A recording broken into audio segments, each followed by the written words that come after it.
नमस्कार दोस्तों, स्वागत है आप सभी का मिशन क्वेश्चन सेंटर में। इस वीडियो में बात करेंगे आपका प्रैक्टिस सेट नंबर 16 के बारे में बात करेंगे। यहाँ पर किसका चला रहा है? UP triple S C PET का चला रहा है। ठीक है, UP triple S C PET का यहाँ पर प्रैक्टिस सेट चल रहा है। चलिए शुरू करते हैं। पहला सवाल, अगर आपने 15 तक नहीं देखा तो देख सकते हैं। यहाँ पर बहुत ही कम समय में हिस्ट्री, ज्योग्राफी, पॉलिटी, इकोनॉमी के विद एक्सप्लेनेशन के साथ में यहाँ पर सवाल कराए जाते हैं। तो चलिए शुरू करते हैं। पहला सवाल पूछा गया है, किसे तूतीय हिंद के नाम से जाना जाता है? तूतीय हिंद के नाम से जाना जाता है किसे? तो अमीर खुसरो को जाना जाता है। अमीर खुसरो जो हैं वो कहा जाता है कि अमीर खुसरो इन्होंने बलबन के टाइम पर अपना मतलब बलबन के दरबारी कवि से मतलब इन्होंने शुरुआत करा था। इन्होंने 8 सुल्तानों का शासनकाल देखा था। ठीक है, इन्हें खड़ी बोली का जनक भी कहा जाता है। अमीर खुसरो जो हैं ये पटियाला कासगंज में इनका जन्म हुआ था। ठीक है, ओके। चलिए आगे बात कर लेते हैं। अशोक के शिलालेखों में कितने शिलालेख हैं शामिल हैं? कितने शिलालेख शामिल हैं? तो 33 शिलालेख हो जाते हैं, अशोक के शिलालेख में शामिल हो जाते हैं। सर्वप्रथम सम्राट अशोक ने शिलालेख का प्रचलन किया था, इसी अशोक ने ही किया था। और यहाँ पर अगर बात कर लेते हैं कि इसमें सम्राट अशोक प्रथम शासक था जिसने अभिलेखों के माध्यम से जनता को संबोधित किया था। और इसमें सम्राट अशोक के वृहद शिलालेखों की संख्या कितनी हो जाती है? तो 14 हो जाती है, वृहद शिलालेख हो जाते हैं। ठीक है, चलो। किस वंश के शासक ने एक मिनट यहाँ पर किस वंश के शासक ने उन 999 में कंदरिया महादेव मंदिर का निर्माण करवाया था? तो यहाँ पर चंदेल शासकों ने करवाया था। चंदेल शासक जो थे उन्होंने करवाया था। ठीक है, कंदरिया महादेव मंदिर का। और कौन था वो शासक? तो उसका नाम था परमल चंदेल, यानी क्या नाम था? परमादि देव परमल करके नाम था, उसने करवाया था। कंदरिया महादेव मंदिर जो है चतुर्भुज मंदिर भी कहा जाता है। ये आपका 9वीं शताब्दी में जो आपका है, एक आपका क्या होता है, 9वीं शताब्दी में जो चंदेल वंश की स्थापना कौन करता है? तो नन्नुक द्वारा की जाती है। ठीक है, नन्नुक द्वारा की जाती है। और यहाँ पर इनकी राजधानी क्या थी? तो खजुराहो हो जाती है चंदेलों की। सिंधु सभ्यता के निम्नलिखित में से किस स्थल से जलाशयों के साक्ष्य मिले हैं? तो ये आपके धौलावीरा से मिले हैं। और धौलावीरा से ही उन्नत जल प्रबंधन के साक्ष्य मिले हैं। ये आपका गुजरात में पड़ता है धौलावीरा। कोट दीजे की बात कर लेते हैं तो ये आपका यहाँ से कांसे की चपटे फलक वाली कुल्हाड़ी के साक्ष्य मिले हैं, कोट दीजे से मिले हैं। ठीक है, पाकिस्तान के सिंध प्रांत में मिलेगा। लोथल तो आपको पता है, यहाँ पर 3 युगल समाधियाँ मिली हैं के साक्ष्य मिले हैं। और ये गुजरात में पड़ता है लोथल। ठीक है, कालीबंगा का मतलब काले रंग की चूड़ियाँ। ठीक है, कालीबंगा से जुते हुए खेत मिले हैं और काले रंग की चूड़ियाँ, इसका अर्थ हो जाता है कालीबंगा का। चलो भाई आगे। अगला, कौन सा साम्राज्य सबसे लंबी अवधि तक रहा? कौन सा? पाल, राष्ट्रकूट, सेन, प्रतिहार। तो इनमें से पाल वंश है, सर्वाधिक शासनकाल इसका रहा है। ठीक है, और प्रतिहार जो है, प्रतिहार साम्राज्य का शासनकाल 8वीं से 11वीं शताब्दी तक होता है। ठीक है, किसका? तो प्रतिहार का होता है।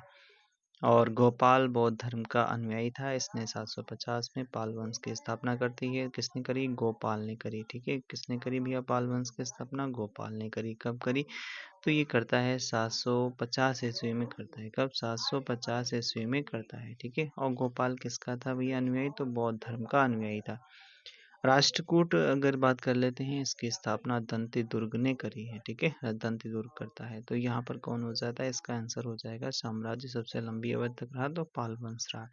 गोपाल ने स्थापना करी, 750 ईस्वी में करी। गोपाल जो था बौद्ध धर्म का अनुयायी था। भारत में आर्म्स एक्ट किस वर्ष पारित किया गया था? तो ये आपका 1878 ईस्वी में पारित किया गया था। आर्म्स एक्ट जो है 1878 ईस्वी में पारित किया गया था। ब्रिटिश सरकार ने तीसरे गोलमेज सम्मेलन की संस्तुतियों के आधार पर श्वेत पत्र निम्नलिखित में से किस वर्ष प्रकाशित किया था? तो देखो, तीसरे गोलमेज सम्मेलन की संस्तुतियों के आधार पर श्वेत पत्र किस वर्ष प्रकाशित किया था? तो 1933 में किया था। ठीक है, 1933 में किया था। देखो 1930 में पहला होता है, 1931 में दूसरा होता है, गोल में समझ लो 1932 में, 1932 में जो होता है वो आपका तीसरा वाला होता है। ठीक है, चलो भाई आगे बात कर लेते हैं। अगला सवाल पूछा गया आपसे, सरदार वल्लभ भाई पटेल ने किस वर्ष में कांग्रेस के अध्यक्ष के रूप में मतलब कार्य किया था? तो देखो 1931 का कराची अधिवेशन हो रहा था, इसी में आपका बात कर लेते हैं। यहाँ पर जब गांधी जी को काले झंडे दिखाए गए थे, और यहाँ पर सरदार वल्लभ भाई पटेल की अगर बात कर लेते हैं, भारत के प्रथम उप प्रधानमंत्री सॉरी उप प्रधानमंत्री पटेल जी हो जाते हैं, प्रधानमंत्री हो जाते हैं, और प्रथम गृह मंत्री यही बने थे। ठीक है, भारत के प्रथम गृह मंत्री। और पटेल जी को कैसे याद किया जाता है? तो 1928 में इन्होंने क्या किया था, बारदोली सत्याग्रह का लीड किया था इन्होंने। भारत का लौह पुरुष के नाम से इन्हें जाना जाता है, और यहाँ पर कराची अधिवेशन होता है, और उसमें 1931 में इन्होंने अध्यक्षता करी थी। और सरदार पटेल को याद किया जाता है 1991 में, इन्हें मरणोपरांत भारत रत्न दिया गया था, पटेल जी को दिया गया था। ठीक है, चलो भाई आगे। गोपाल कृष्ण गोखले ने किसे हिंदू मुस्लिम एकता का सर्वश्रेष्ठ दूत कहा था? मतलब गोपाल कृष्ण गोखले ने किसको कहा था कि हिंदू मुस्लिम एकता का सर्वश्रेष्ठ दूत कहा था? तो मोहम्मद अली जिन्ना को कहा था। ठीक है, क्योंकि इनका स्टार्टिंग में अगर बात कर लेते हैं तो यहाँ पर 1920 तक अच्छा खासा चलता है, उसके बाद में यहाँ पर मुस्लिम लीग, मोहम्मद अली जिन्ना जैसे लोग हैं, वो आगे 1940 में मांग करेंगे पाकिस्तान की। ठीक है, वो बात अलग बन जाएगी। लाहौर जिन्ना को कायदे आजम के नाम से भी नवाजा गया था, और हिंदू मुस्लिम एकता का सर्वश्रेष्ठ राजदूत कहा था गोपाल कृष्ण गोखले ने मोहम्मद अली जिन्ना को कहा था। ठीक है, मौलाना अबुल कलाम आजाद इन्हें फ्रंटियर गांधी के नाम से जाना जाता है। ठीक है, खान अब्दुल गफ्फार खां जो है, नहीं, ये मौलाना अबुल का पहले तो शिक्षा मंत्री हो जाते हैं। ठीक है, ये शिक्षा मंत्री हो जाते हैं। ठीक है, चलो। खान अब्दुल गफ्फार खां को फ्रंटियर गांधी के नाम से जाना जाता है। लाल कुर्ती आंदोलन से संबंधित हो जाते हैं, उत्तर पश्चिमी प्रांत में वो कार्यरत थे। ठीक है, वो बात अलग है। स्थानीय स्वशासन के जनक के रूप में किसे जाना जाता है? तो रिपन को कहा जाता है। ठीक है, किसे कहा जाता है? तो रिपन को कहा जाता है। रिपन कौन? ये हो गए भैया, रिपन जी को कहा जाता है।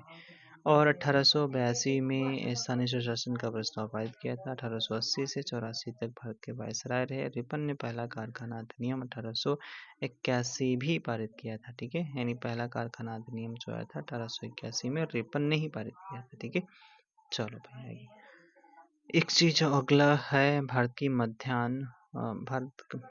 मानक मध्याह्न रेखा कौन सी हो जाती है? तो देखो ये पूछा गया, तो 82.5 डिग्री पूर्वी जो देशांतर होती है, पूर्वी देशांतर, तो कौन सा बैठेगा भाई? डी वाला, 82.5 डिग्री पूर्वी देशांतर हो जाती है, जो आपका प्रयागराज के निकट नैनी नामक स्थान से गुजरती है। भारत का जो जो इंडियन स्टैंडर्ड टाइम है, और जीएमटी यानी ग्रीनविच मीन टाइम है, इससे अपना कितना 5.5 घंटे आगे है। ठीक है, 5.5 घंटे आगे।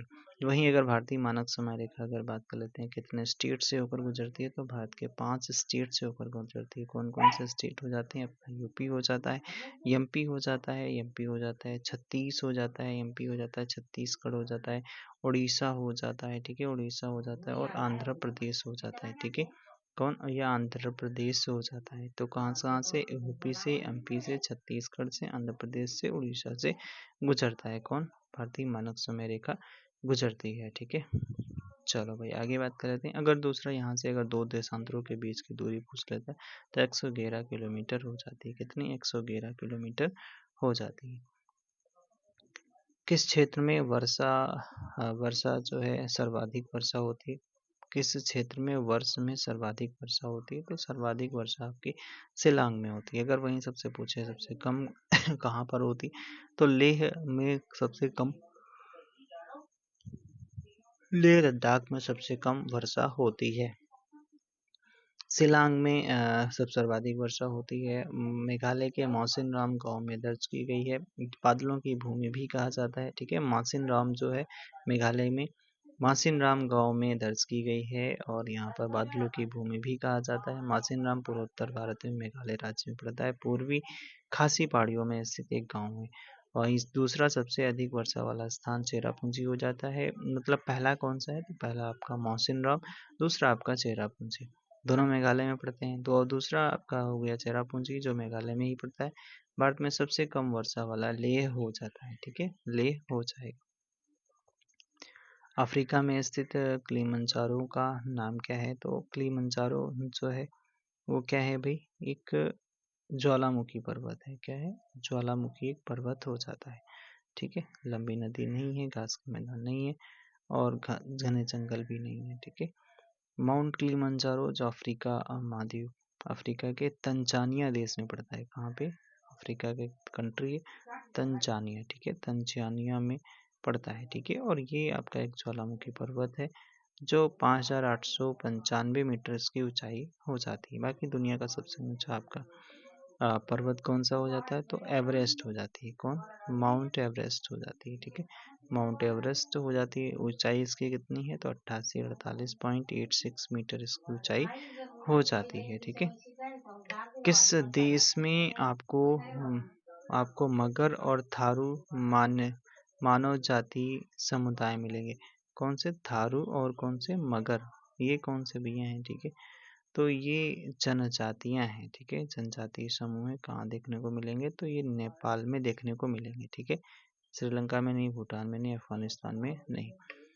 मगर जाति नेपाल व भारत के सिक्किम राज्य में रहने वाले जाति के लोग हो जाते हैं, और मुख्यतः आपका भारत के धौलागिरी पर्वत खंड में भी रहते हैं।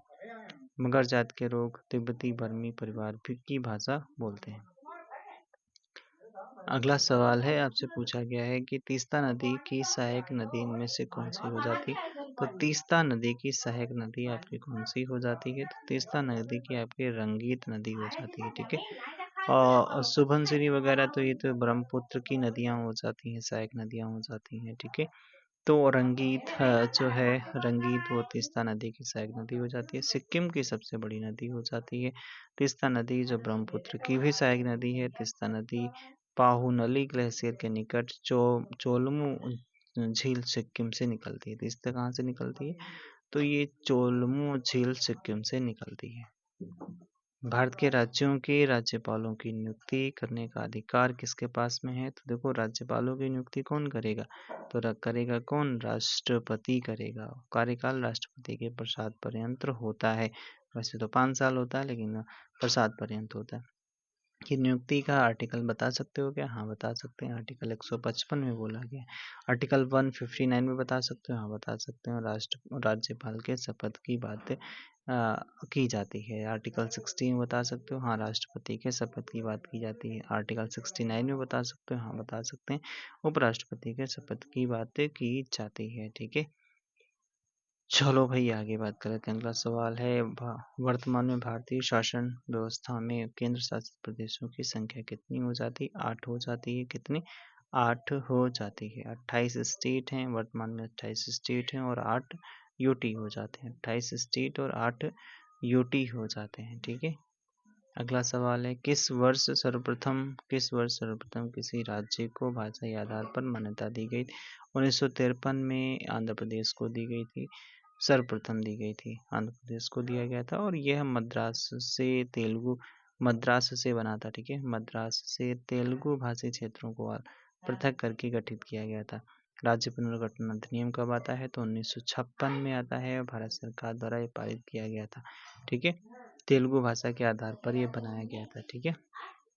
चलो भाई आगे बात कर लेते हैं।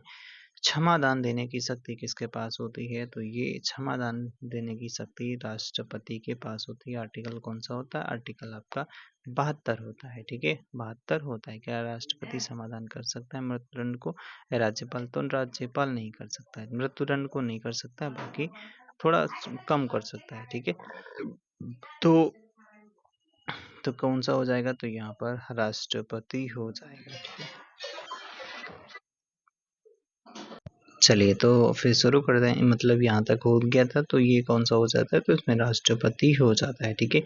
और क्षमादान की अगर राज्यपाल की पूछता है, तो आर्टिकल 161 में राज्यपाल के क्षमादान की शक्ति यहाँ पर दी जाती है, ठीक है। क्षमादान की शक्ति दी जाती है।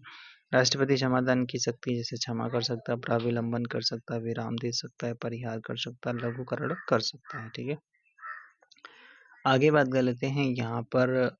अगला सवाल है, इलाहाबाद उच्च न्यायालय की खंडपीठ निम्नलिखित में से किस स्थान पर स्थापित की गई है? तो ये लखनऊ में की गई है यार। ठीक है, लखनऊ में की गई है।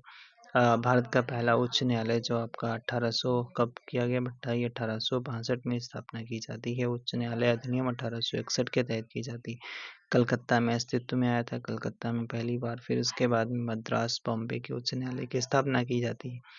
उच्च न्यायालय के न्यायाधीशों की सेवानिवृत्ति आयु आपका 62 वर्ष होती है और आपका सर्वोच्च न्यायालय में आपका 65 वर्ष होती है। ठीक है, उच्च न्यायालय के न्यायाधीशों के वेतन और भत्ते राज्यों के संचित निधि से दिए जाते हैं, परंतु पेंशन जो होती है भैया, पेंशन याद रखना। ठीक है, पेंशन जो मिलती है उच्च न्यायालय के जो न्यायाधीश होते हैं उनको पेंशन जो दी जाती है वो दी जाती है किसके?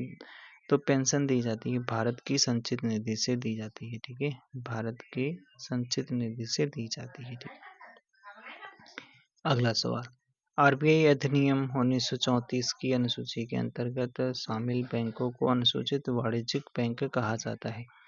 तो कौन सी अनुसूची के तहत जो शामिल बैंक हैं उन्हें अनुसूचित वाणिज्यिक बैंक कहा जाता है? तो ये हो जाता है आपका कौन सा?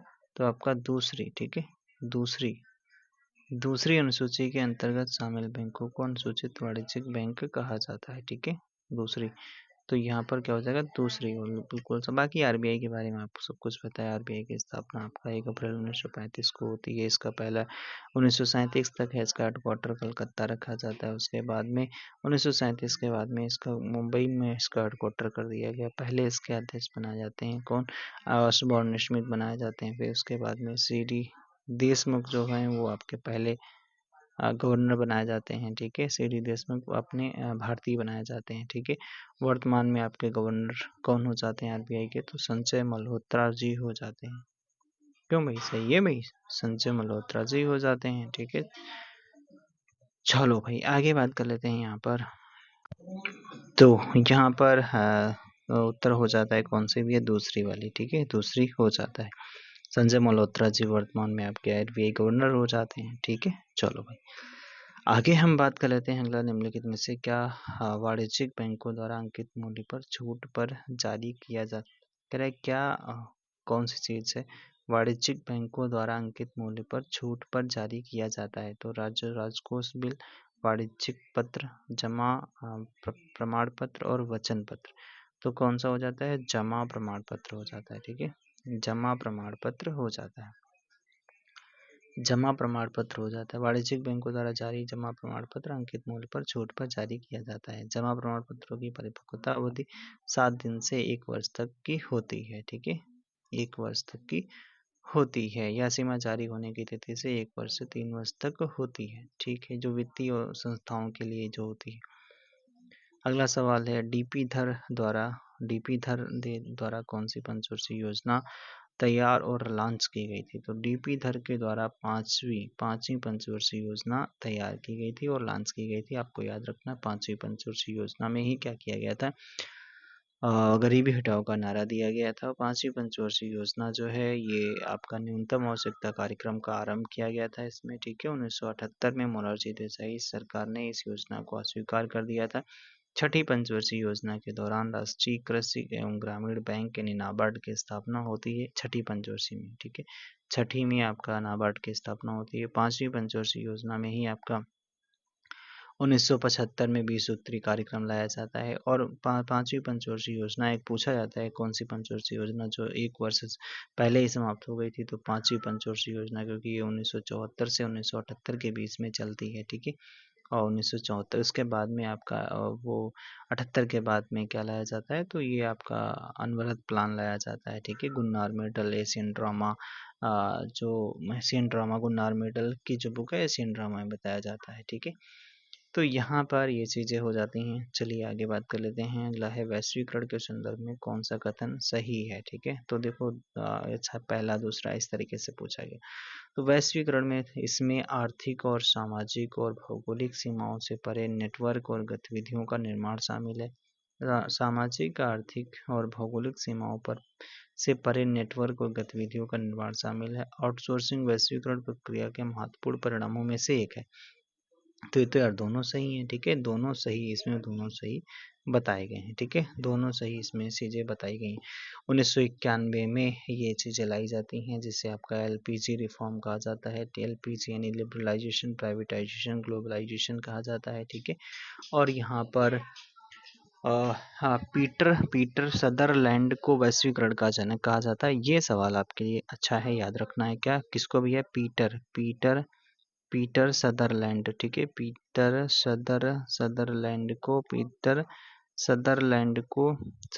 को वैश्वीकरण का जनक कहा जाता है। और यहाँ पर अगर बात कर लेते हैं कि वैश्वीकरण बहुराष्ट्रीय नियमों द्वारा विदेशी व्यापार तथा विदेशी निवेश के माध्यम से देशों के बीच एकीकरण है।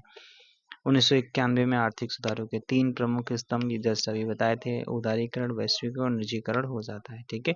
और जब 1991 में लाया जाता तो वित्त मंत्री आपके मनमोहन सिंह थे और प्रधानमंत्री पीवी नरसिम्हा राव थे, ठीक है। चलो भाई आगे बात कर लेते हैं। अगला सवाल है, वो जुलाई 1968 में जो गेहूं क्रांति शीर्षक से एक विशेष डाक टिकट किसने जारी किया था? अच्छा सवाल पूछा गया, ठीक है। तो 1968 कुछ आप आइडिया लगा सकते हो कि उस टाइम पर कौन रहा होगा? तो उस टाइम पर आपका इंदिरा गांधी ही रही थी, ठीक है। कौन रहा था भाई? इंदिरा गांधी जी ही रही थी, ठीक है। कौन था? इंदिरा गांधी। तो इंदिरा गांधी लगा दो तो भैया सही हो जाएगा, एकदम सही, ठीक है। जो गेहूं क्रांति नामक एक विशेष डाक टिकट जारी किया था 1968 में। 68 में हरित क्रांति के फलस्वरूप देश में गेहूं की पैदावार में भारी बढ़ोतरी हुई थी। गेहूं में वही 500% की वृद्धि हुई थी, चावल में 200% की वृद्धि हुई थी, ठीक है। और लरमा रोजा 64 करके एक प्रजाति थी गेहूं की, ठीक है। गौर उसके बाद में अगर हरित क्रांति पूछा जाता है, सर्वाधिक प्रभाव कहाँ पर देखने को मिला? तो आपका वो पश्चिमी यूपी में देखने को मिला और पंजाब में देखने को मिला। पंजाब में और आपका पश्चिमी यूपी में देखने को मिला था, ठीक है, हरित क्रांति। चलो भाई आगे, किसी वस्तु के द्रव्यमान m और उसके वेग के गुणनफल को क्या कहते हैं? तो देखो यहाँ पर ऐसे याद कर सकते हो, P बराबर mv होता है। P क्या होता है? P आपका पोटेंस, P संवेग होता है, m द्रव्यमान हो गया, V फॉर आपका वेलोसिटी, यहाँ पर वेलोसिटी हो गया। तो द्रव्यमान और वेलोसिटी के गुणनफल को ही क्या कहा जाता है? तो यहाँ पर संवेग कहा जाता है, ठीक है। दूसरा सही हो जाता है भाई, ठीक है, संवेग हो जाता है। संवेग का अगर मात्रा सदिश, संवेग कैसी राशि है? संवेग सदिश राशि है। संवेग इसका SI मात्रा क्या हो जाता है? तो यहाँ पे लगा दो, m का हो जाता है किलोग्राम हो जाएगा, और यहाँ पर v का आपका मीटर पर सेकंड हो जाता है, तो यहाँ पर मीटर पर सेकंड ले लो, ठीक है, काम हो जाएगा आपका। चलो भाई, प्रकाश में संचरित होता है, तो प्रकाश हमेशा आपका सीधी रेखा में संचरित होता है। प्रकाश क्या है? तो प्रकाश एक फोटो इलेक्ट्रिक प्रकाश क्या है? प्रकाश एक तरीके का विद्युत चुम्बकीय तरंग है, ठीक है। तो यहाँ पर जो प्रकाश के गमन हेतु माध्यम की आवश्यकता नहीं होती है, निर्वात में भी गमन कर सकता है, और इसकी जो निर्वात में चाल होती है 3×10⁸ मीटर पर सेकंड हो जाती है। इसकी चाल हो जाती है प्रकाश की, ठीक है, प्रकाश की चाल हो जाती है। अगला सवाल है यहाँ पर, विलेय और विलायक का समांग मिश्रण क्या कहलाता है? विलेय और विलायक का समांग मिश्रण क्या कहलाता है? तो ये विलयन कहलाता है। क्या कहलाता है? विलयन कहलाता है, ठीक है। जैसे नमक का जल में विलयन, ठीक है, तो ये आपका समांगी विलयन हो जाता है, ठीक है। निलंबन, इलेक्ट्रोलाइट पाइशन ऐसा कुछ भी नहीं, ठीक है, ये गलत है। विलेय और विलायक का समांग मिश्रण विलयन कहलाता है, ठीक है।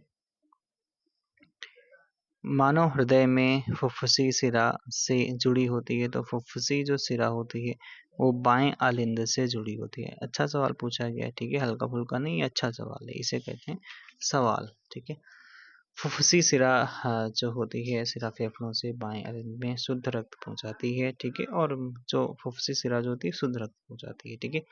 महाधमनी शरीर की सबसे बड़ी धमनी होती है, जो बाएं नीले से शुद्ध रक्त शरीर में पहुंचाती है, और दायां दायां आलिंद शरीर से अशुद्ध रक्त प्राप्त करता है, ठीक है। चलो भाई आगे देख लेते हैं। निम्नलिखित में से कौन सा यौन संचरित विषाणु जनित रोग हो जाता है? तो यहाँ पर कौन सा हो जाता है भाई? एड्स हो जाएगा। कौन सा? एड्स हो जाता है, ठीक है।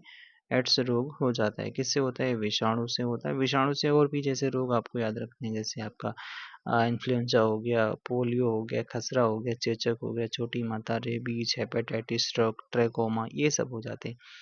बट जबकि गोनोरिया है, ये आपका जीवाणु से होता है, ठीक है। और गोनोरिया कैसे जीवाणु से होता है, ठीक है। सिफिलिस रोग भी, और ट्रेपोनेमा पॉलिडम, ये सब आपका जीवाणु के कारण होता है, ठीक है।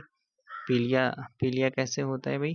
पीलिया क्यों भाई, बताना भाई पीलिया कैसे होता है, ये आप कमेंट बॉक्स में बताना है पीलिया कैसे होता है। चलो भाई, किस जनजाति का संबंध सिक्किम से हो जाता है? तो सिक्किम में आपका कौन सी भैया, भूटिया जनजाति देखने को मिलेगी। कौन सी भैया, भूटिया जनजाति देखने को मिलेगी। ये आपका सूखी घाटी में अधिकांश भूटिया पाए जाते हैं, ठीक है, उत्तरी सिक्किम में। और इस जनजाति के लोग खेती पर अधिक निर्भर होते हैं। इनका मक्का, चावल, आलू की फसल ये उगाते हैं, ठीक है। चलो भाई, अगला है कौन the hitman the Rohit Sharma story के लेखकों में से एक हो जाते हैं। कौन the hitman the Rohit Sharma story के लेखकों में से एक हो जाते हैं? तो ये कौन हो जाएंगे? जी कृष्णन जी हो जाते हैं, ठीक है। जी कृष्णन जी हो जाते हैं, ठीक है। जी कृष्णन जी हो जाएंगे भाई, ठीक है। जी कृष्णन जी हो जाते हैं। अगला सवाल है, किस राज्य में सबरीमाला सबरीमाला श्रीधर्म संस्था मंदिर हो जाती है, स्थित हो जाती है? तो ये सबरीमाला आपका कहाँ पर, केरल में देखने को मिलेगा। और पथानामथिट्टा जो है स्थल है केरल में, यहाँ पर देखने को मिलेगा। भगवान अयप्पा को समर्पित है यह मंदिर, पेरियार टाइगर रिजर्व के अंदर स्थित है, ठीक है। पहले सबरीमाला मंदिर में महिलाओं के प्रवेश पर रोक थी, परंतु उच्चतम न्यायालय के आदेशानुसार अब महिलाओं को सबरीमाला मंदिर में प्रवेश की अनुमति दे दी गई है। केरल के अन्य मंदिर जैसे हम बात करते हैं यहाँ पर, जैसे ये मंदिर हो गए हैं, जैसे यहाँ पर कौन से, पद्मनाभ पद्मनाभ स्वामी मंदिर, ठीक है। कौन सा, पद्मनाभ स्वामी मंदिर, ठीक है। वडक्कुल नाथन मंदिर, ठीक है। आटुकल मंदिर, ये सब आपके केरल में देखने को मिलेंगे।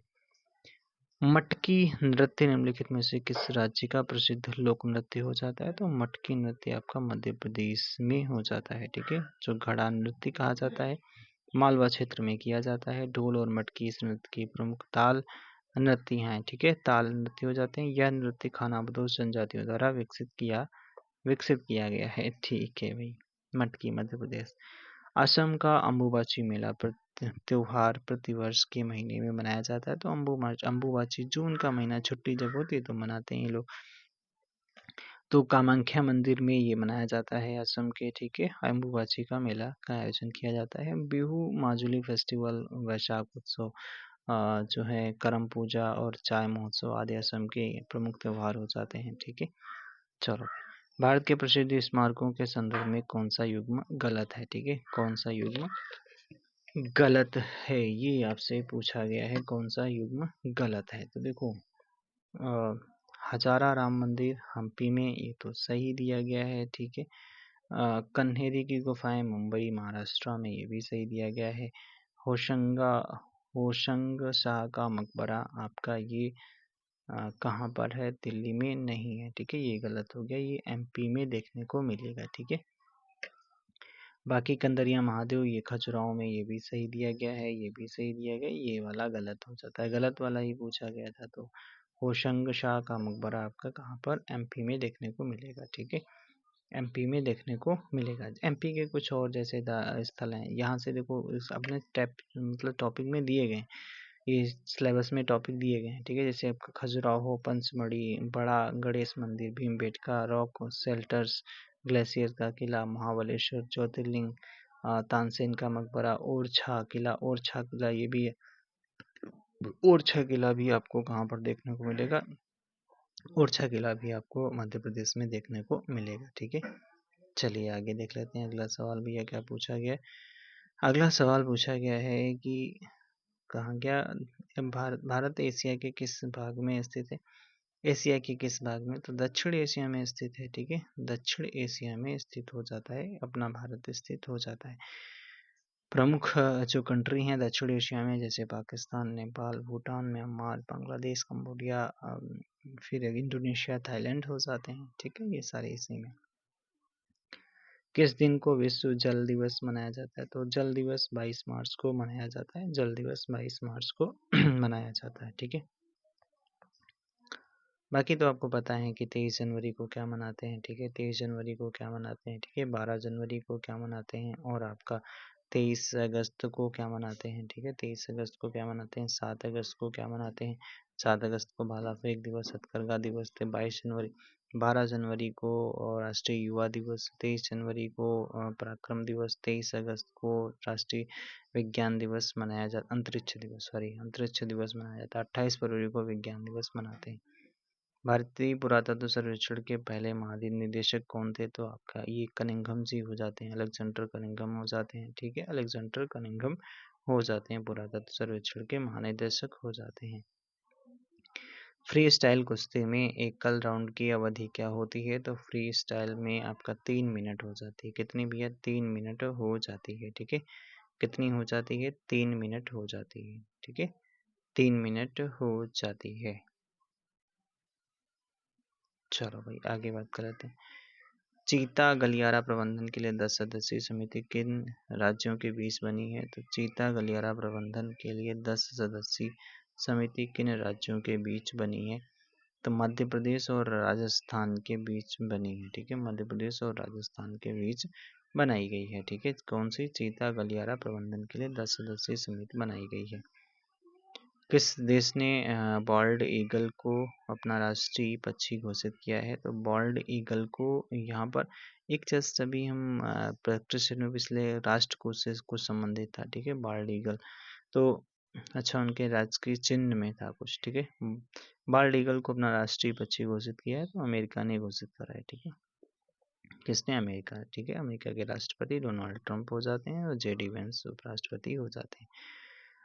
यारलुंग जंगबो नदी पर दुनिया के सबसे बड़ा जल विद्युत बांध कहाँ बनाया जाएगा? ठीक है, तो यारलुंग जंगबो नदी पर दुनिया का सबसे बड़ा जल विद्युत बांध कहाँ पर बनाया जाएगा? तो चीन में बनाया जाएगा। ठीक है, चीन में बनाया जाएगा। आरबीआई की फ्री एआई समिति के अध्यक्ष कौन नियुक्त किए गए हैं? तो ये आपका पुष्पक भट्टाचार्य है। ठीक है, कौन? पुष्पक भट्टाचार्य को नियुक्त किया गया। बोला यार तुम ही देख लो इसको। ठीक है, फ्री एआई समिति के अध्यक्ष बनाए गए। दीपा मलिक की आत्मकथा का नाम क्या हो जाता है? तो ब्रिंग इट ऑन। ठीक है, ब्रिंग इट ऑन हो जाता है। ठीक है, जैसे साक्षी मलिक हैं, साक्षी मलिक की आपकी बिटरनेस हो जाती है आत्मकथा। ठीक है, बिटरनेस हो जाती है। कौन सी कंपनी ओएनडीसी पर तीनों बीएफएसआई सेवाएं प्रदान करने वाली पहली कंपनी बनी है? तो कौन सी बनी है भाई? तो ये बनी है श्री राम फाइनेंस लिमिटेड। राम भगवान का नाम आ गया भैया, ओ भाई मेरे। ठीक है, चलो भाई देख रहे हो। चलो भाई अगला सवाल देख लेते हैं। अगला सवाल पूछा गया है 5 ईयर नहीं फाइनेंशियल ईयर 24 में गैर जीवन बीमा उद्योग का दावा अनुपात घटकर कितना प्रतिशत हो गया? तो 82.52% हो गया है। 22 मई 2025 को इंग्लैंड के किस क्रिकेटर ने टेस्ट क्रिकेट में सबसे तेज 13,000 रन बनाकर नया रिकॉर्ड स्थापित किया है? तो कौन हो जाते हैं? तो ये जो रूट साहब हो जाते हैं। ठीक है, जो रूट हो जाते हैं। ठीक है, जिन्होंने क्या किया है, इंग्लैंड के क्रिकेटर हैं, टेस्ट क्रिकेट में सबसे तेज 13,000 रन बनाकर नया रिकॉर्ड इन्होंने बनाया है। ठीक है, दुनिया का सबसे बड़ा उभयचर हमला जहाज सिचुआन किस देश ने लॉन्च किया है? क्या है भैया? उभयचर हमला जहाज जो है सिचुआन किस देश ने लॉन्च किया है? तो ये आपका किसने लॉन्च किया? चीन ने लॉन्च किया। ठीक है, किसने? चाइना ने लॉन्च करा है। ठीक है, गुड गवर्नेंस डे कब मनाया जाता है? तो ये आपका 25 दिसंबर को अटल बिहारी वाजपेयी की जयंती के अवसर पे मनाया जाता है। 25 दिसंबर को गुड गवर्नेंस डे मनाया जाता है। अथ का विलोम क्या हो जाता है? अथ का इति हो जाता है। ठीक है, इति। किसी व्यक्ति या वस्तु को ना अपनाना मतलब क्या होता है? किसी व्यक्ति या वस्तु को ना अपनाना वाक्यांश के लिए उपयुक्त। तो ये क्या होता है? अपनाना नहीं तो मतलब बहिष्कार कर रहे हो। ठीक है, तो मतलब बहिष्कार हो गया। ठीक है, गाढ़ी और गाढ़ी। गाढ़ी क्या होता है? गाढ़ी मतलब आपका यहाँ पर जैसे आपका गहरी होता है, ठीक है, और या गाड़ी मतलब यान हो जाता है, तो आपका ए वाला उत्तर सही हो जाता है। सब्ज बाग दिखाना, सब्ज बाग दिखाना, सब्ज बाग दिखाना का मतलब होता है प्रलोभन देना, ठीक है, क्या करना, प्रलोभन देना, ठीक है, प्रलोभन देना मुहावरे का अर्थ हो जाता है, ठीक है, सब्ज बाग दिखाना।